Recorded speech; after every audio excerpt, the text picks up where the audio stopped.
अच्छा पूजा, आर्टिकल 66 अभी बहुत न्यूज में है।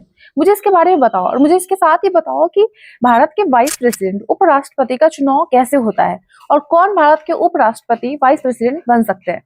प्लीज इसके बारे में समझाओ। तुमने बिल्कुल सही क्वेश्चन पूछा है। आर्टिकल 66 अभी बहुत ज्यादा न्यूज में है। आर्टिकल 66 ये बताता है कि भारत के वाइस प्रेसिडेंट कैसे चुने जाते हैं, इनका इलेक्शन प्रक्रिया कैसा होता है।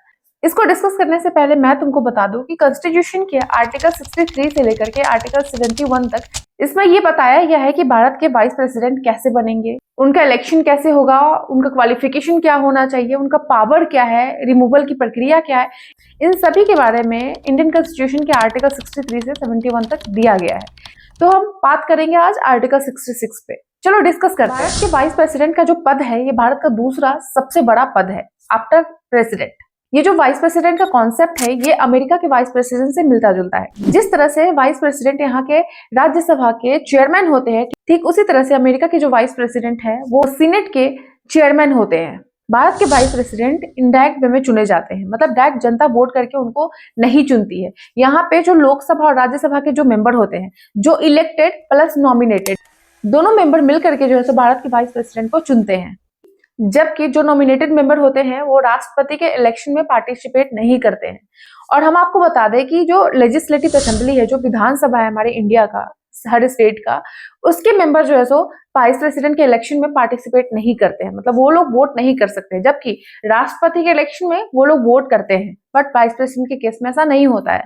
वाइस प्रेसिडेंट का इलेक्शन प्रोपोर्शनल रिप्रेजेंटेशन सिस्टम के तहत होता है, जिसमें सिंगल ट्रांसफरेबल वोट का यूज होता है। इसका मतलब ये है कि जो मेंबर ऑफ पार्लियामेंट होते हैं अपने वोट के प्रेफरेंसेस के आधार पर वोट करते हैं, मतलब preference number 1, preference number 2। Voting जो है सीक्रेट बैलेट से होती है, मतलब एक दूसरे को पता नहीं होता है कि कौन किसको वोट दे रहा है।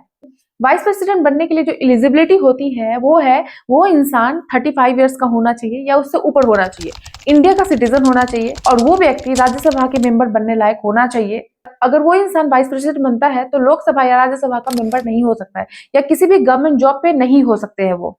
वाइस प्रेसिडेंट अपना पद संभालने से पहले प्रेसिडेंट के सामने ओथ लेते हैं। हम आपको बता दें कि जिस तरह से प्रेसिडेंट पे इम्पीचमेंट लगाया जाता है, वाइस प्रेसिडेंट पे कोई भी इम्पीचमेंट नहीं लगाया जा सकता है। और वाइस प्रेसिडेंट का जो कार्यकाल होता है वो 5 इयर्स का होता है। वाइस प्रेसिडेंट जो है राज्यसभा के चेयरमैन होते हैं। अगर उनको कुछ हो गया या फिर सडनली वो इस्तीफा दे देते हैं, जैसे अभी जगदीप धनखड़ जी ने दिया, तो उसके बाद जो है राज्यसभा के जो डिप्टी चेयरमैन होते हैं वही जो है उस पद को संभालते हैं। अगर प्रेसिडेंट को अचानक से कुछ हो जाता है या किसी वजह से उनकी डेथ हो जाती है और वो अवेलेबल ना हो, तो भारत के जो वाइस प्रेसिडेंट है वो प्रेसिडेंट का रोल परफॉर्म कर सकते हैं। आई होप इस वीडियो से तुम्हारा कंफ्यूजन पूरा दूर हो गया होगा कि